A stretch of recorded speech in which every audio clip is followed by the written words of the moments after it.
did everyone enjoy the film?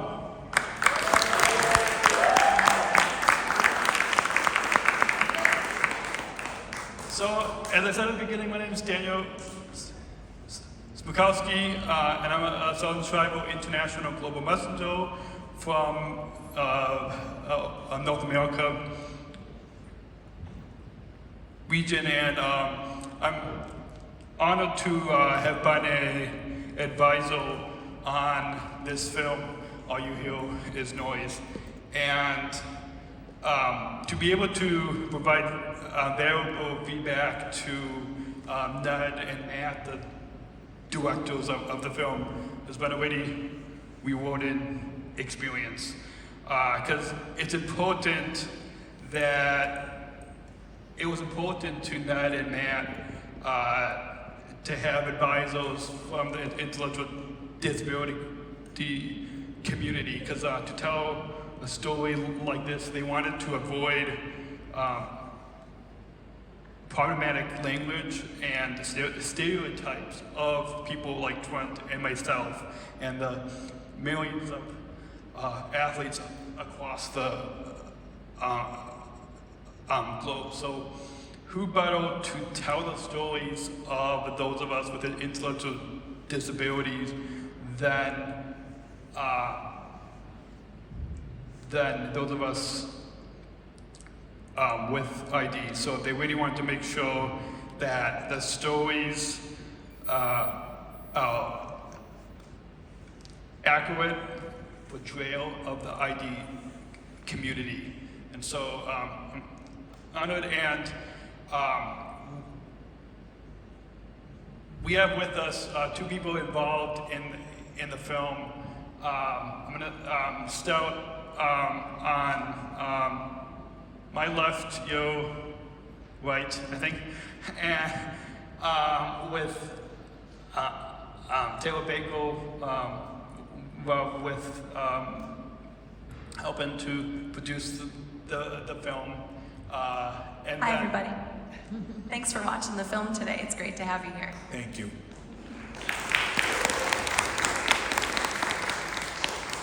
And one of the three athletes who is starring the film, we have with us Trent Hampton.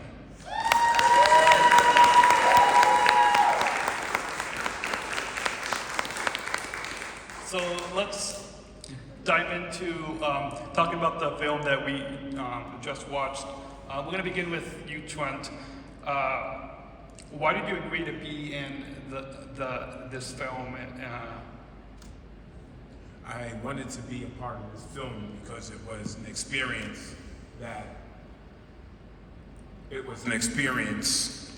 and it was a journey that I wanted to take to allow people in the world, in Special Olympics, the Paralympics, and any other organization, the various organizations free, that have workshops for people with developmental and other disabilities. I want them to understand that we are normal, loving, caring individuals that were born different from other people, and we're all the same. There's no difference. The only difference is our diagnosis, which is on paper, not visual or not noticeable. And what do you hope that would be accomplished by Ned and Matt to be able to share your story? I hope that this film eventually makes it out beyond Tribeca, beyond here, and to other organizations and Special Olympics programs across the country, because other athletes need to see and experience what I've experienced, and also learn how to be advocates and how to be help them so that they're able to take care of themselves and fight for themselves and be there for others and be in the right frame of mind. And I'm hoping that the producers and those that are involved in the film will help promote it and encourage others to take it under their wings, so that other people can be touched and people can see that we're all the same.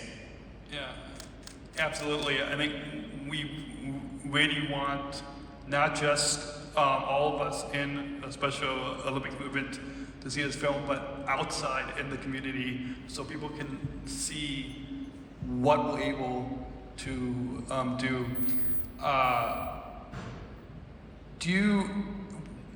We have many of our fellow athletes, not only here in the room today, but competed this week in Berlin and many others across the globe. Do you have any advice to other Special Olympics athletes who might be approached to share their stories with the media, to share their stories with filmmakers? Do you have any advice based on your experience going through this film? Yeah, I think that most athletes are not comfortable with expressing how they feel, and they feel that if they are outspoken or if they are, if they're able to speak for themselves, some people become intimidated by that, and then they're left, as Chris said in the film, societal outlier, which means that they can fend for themselves, or they're just trying to get something else from a program. And I encourage other athletes and other advocates for these athletes and for these individuals to give them direction and guide them and give them the platform to be able to express themselves, tell a story if they have one, and allow the world to see their journey and know that they have come a long way and not be limited by their whatever happened at birth. Absolutely. Also in the film, not only do we see Yo's and Mao and Chris's journey before the games, during the games, but also the return to everyday life after the high of being at the World Games can be challenging, and that's something that I think is not spotlighted a lot in film and in the media. Do you have, I'm going to ask you, Taylor, the same question, Trent, do you have any advice for the athletes in the audience today who will be returning to their lives after these World Games? Yeah, come to these games, do the best you can as the theme song, do your best, and take this journey, take this experience back with you, and at least as you slowly come down off the high, allow it to help you get through any issues that might be lingering or that might have to be dealt with at some point, and allow this to strengthen you and give you the extra juice that you need to move forward and not be limited by the obstacles in life. I find that sometimes a lot of things frustrate me, direction, miscommunication. Sometimes that frustrates me because I feel that some people just don't understand me, but I need to know where I'm going, what I'm doing, not necessarily to be held by the hand, but just some clear directions so that I can do the things I have to do and not have to be running around in circles. But I encourage other athletes to, be strong, stay strong, and work on bettering and strengthening yourself so that you're able to deal with, unexpected left curveballs and those sort of things that will come up in our lives. Awesome. I love seeing your story portrayed in the film. Something I forgot to mention at the beginning, before you went to Abu Dhabi, we did a podcast together right before of your story leading up to those World Games. So it's awesome to now to have just seen your story portrayed through this film, and now to be together here in Berlin has been incredible. Yeah, this has been a journey. From those games in Abu Dhabi to go into nationals and to be here. What an amazing 4 years, and then the premiere of the film 2 weeks ago in Tribeca was the kickoff for these games. This is awesome, and I'm very humbled, and I'm happy to be the role model and that light for other athletes that may be afraid to express themselves. Awesome. Well, we're gonna now bring you, Taylor, in, and when the directors Ned and Matt approached you about making this film, you were obviously very supportive, but can you kind of show us kind of the beginning part of how you got involved with the film and why you wanted to help them? Yeah, so the filmmakers, Ned Castle and Matt Day, they approached me with an opportunity. They said, we want to document a couple of athletes from your delegation that are heading to Abu Dhabi. This was in February of 2019, and I think, ooh, that's close. Like, what story do I know about our delegation? We had 314 members going to Abu Dhabi in just a few months, and as the lead for the communications team, I thought selfishly to myself, what would be the easiest group of people for these filmmakers to follow and document? Not only what would be the easiest logistically, but also the most interesting. And I didn't have much information about all the athletes that were coming. And I got so lucky that the 3 athletes that were going to be competing in triathlon, which actually was held before the games started as part of a community event, were Trent and Chris and Mel, because I knew just a little bit about them, how great athletes they were, where they were, based, in Wyoming and New York and New Jersey, but it was the tip of the iceberg. And we got so lucky that these 3 individuals were the people that Matt and Ned decided to document. And they hit the ground running as soon as I said, hey, here's 3 athletes. I think this team within a team could be a really unique story. They ran with it. They connected with all 3 of the athletes, their family members, their local programs, to start that groundwork, the research, the interviewing beforehand, filming beforehand. And they were really, boots on the ground, running throughout all of Abu Dhabi. And the plan was for it to be a film that documented their time leading up to and then competing at World Games. And that's where it was going to end. But a unique situation came about called COVID, which completely changed the entire plan. What was supposed to be just leading up to and during World Games became then a story that they had to continue to document.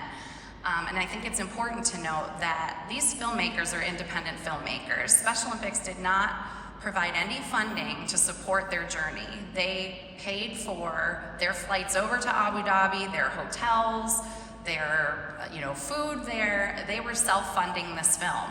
And so for this journey to have been over the course of the 4 years, Ned and Matt have poured so much of their time, talent, and treasure into this, and it's really, really awesome to see it finally finished and having premiered at Tribeca Film Festival, and I'm just so grateful to have been a really small part of it. I helped them find Trent and Chris and Mel. I supported along the way with some logistics where they were going to be competing, but they really did the bulk of the really hard work, and I'm just so grateful to have been part of it. Yeah, absolutely. I really, Ned and Matt did an incredible job with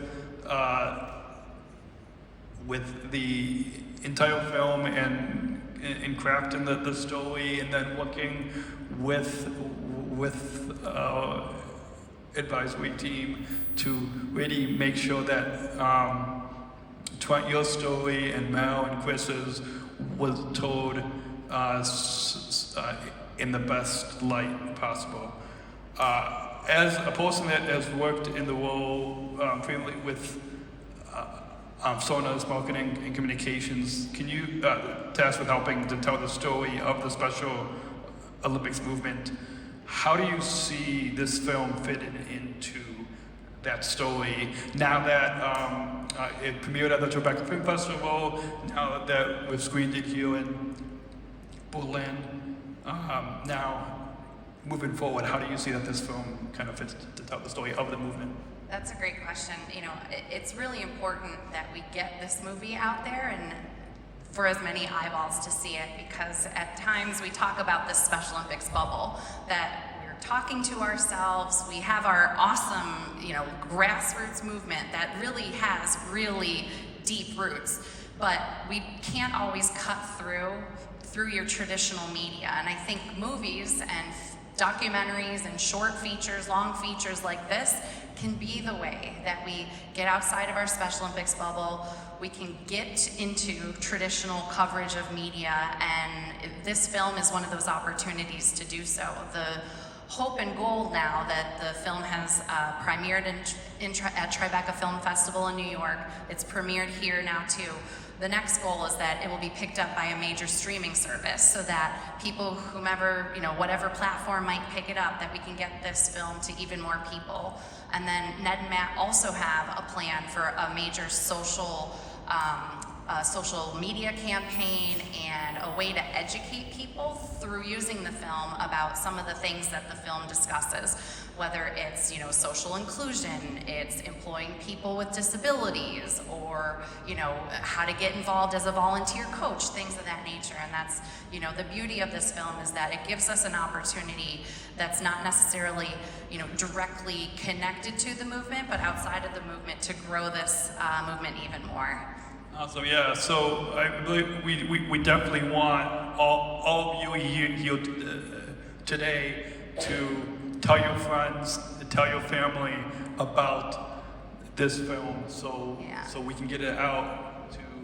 And the goal too of Ned and Matt is to share this film with our Special Olympics programs. If this is an opportunity to use this film for, you know, fundraising opportunities or major sponsor events, as a cultivation tool that can share the story of Special Olympics, but can also be used at the local level to just spread more awareness about what World Games means to our athletes, what this opportunity gives to them, not only leading up to and during, but then post games.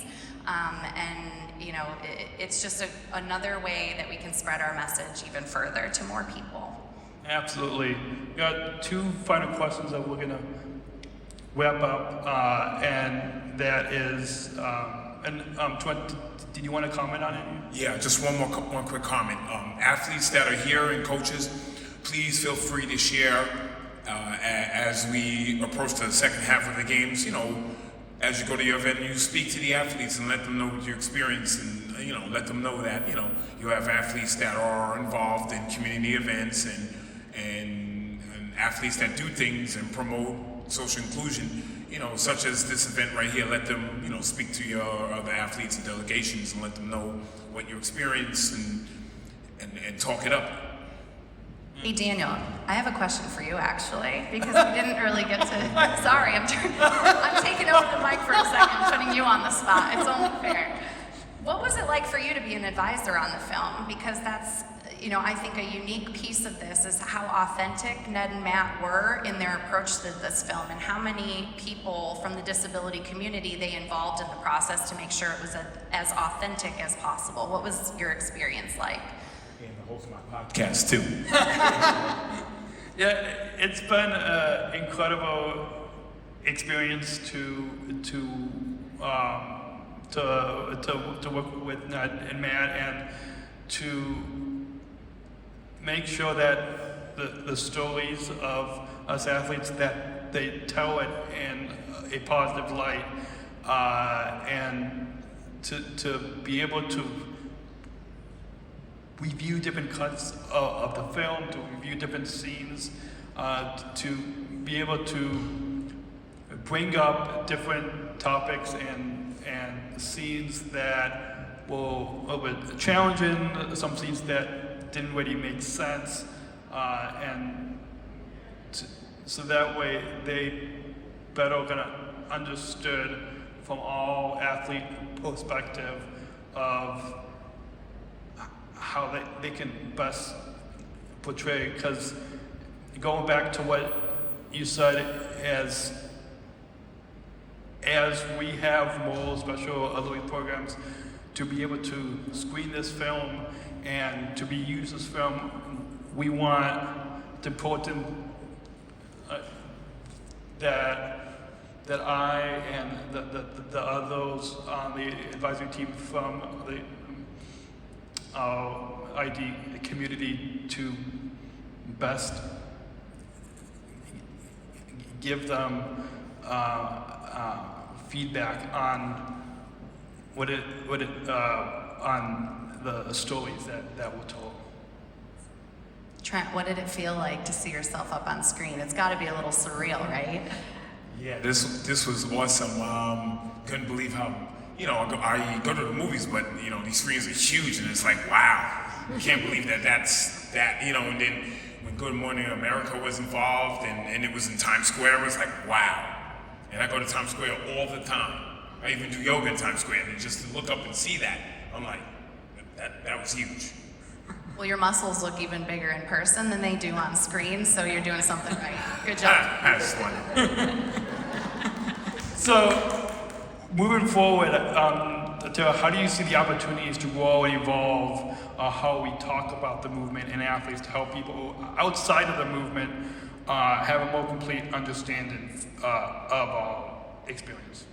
Yeah, I think this movie is an example of one way to tell the stories of our Special Olympics athletes. This is a long form feature. I mean, they, like I said, 4 years went into the creation of this film. That is a long time to really pour your heart and soul into something, and constantly editing and having to pivot after COVID started to then extend the story. But this film leaves me wanting more. I want a part 2. Like, Trent's here as a technical delegate. I wish that they had the funding to be able to follow what that's like, because I don't know that we've told that story fully of how much we're including. It would have been nice to have them here, because I was officiating today, and even though my sessions weren't as long because they have it organized to where there's 4 sets of officials, and they have the meet organized where we each have a section to work, and then we're released. We don't have to be at the facility. And yes, COVID really did damage, and it hurt, and it just tore things apart.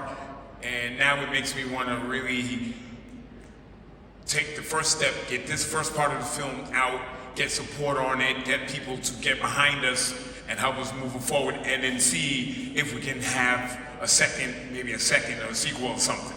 A little bit short, like a short film or something. Yep, I want more, because I want to follow Chris's journey. It's so fascinating to me. Yes. Like, his journey in the Navy now, that's unbelievable. And then Mel's story, the fact that she moved from Special Olympics Wyoming, everything that she knew, to now Special Olympics Pennsylvania. What is that like when you move from place to place and uproot your whole life and have to find a new, group of people to fit in with? All 3 of you are fascinating individuals. You're incredible athletes, and we're so lucky to be in the position to share your stories. And this is a prime example of that. And I think these games, from what I've seen, this is the highest level of coverage we've had from a media perspective. The fact that there's live streaming happening from so many venues, there's cameras everywhere, whether it's still photographers, videographers, the Media Alliance that's here. We're going in the right direction, and it's just really exciting as somebody who loves content and creating content.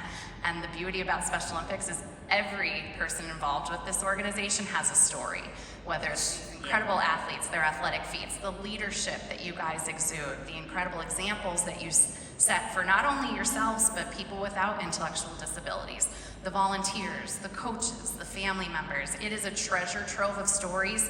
It's just a matter of finding the right people to tell the stories, and that's what's super exciting, and we're getting there. We're not only getting there, we're going there, and it's really, really exhilarating.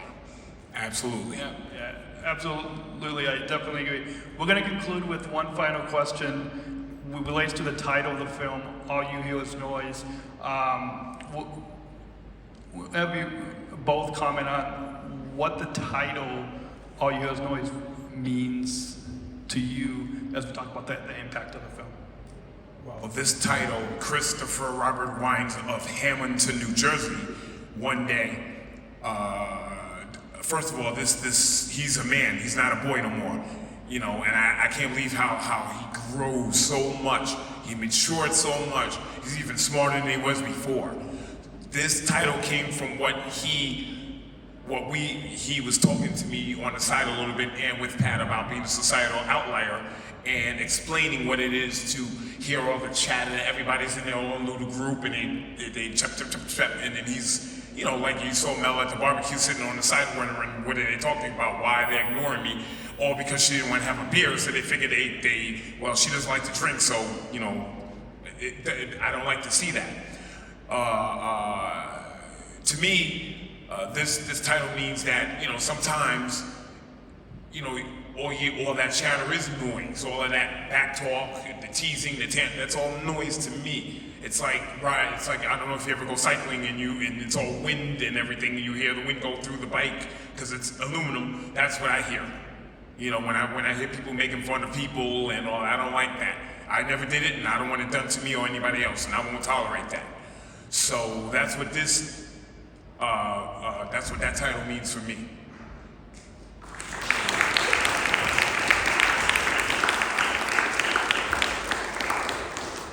There's no way I can say it any better. I can't follow Trent on that answer. I'm sorry. It's the truth. What he said. At some point, you get tired of being bullying. You get tired of, I was bullied a lot, and at some point, gotta cut it. Yeah. Yeah, absolutely. Yeah, that title, All You Hear Is Noise, definitely showcases all that noise that we have, and we just hope that everyone that sees this film can get behind Trent, myself, and the over 6 million special Olympics athletes across the globe. Because, like you said, Taylor, every one of us athletes has a story to tell that starts on the playing field and goes beyond. Thank you. Thank you guys for sharing your stories with us. Thank you, everyone. Those who are able to be here. Appreciate it. Thank you. Thank you.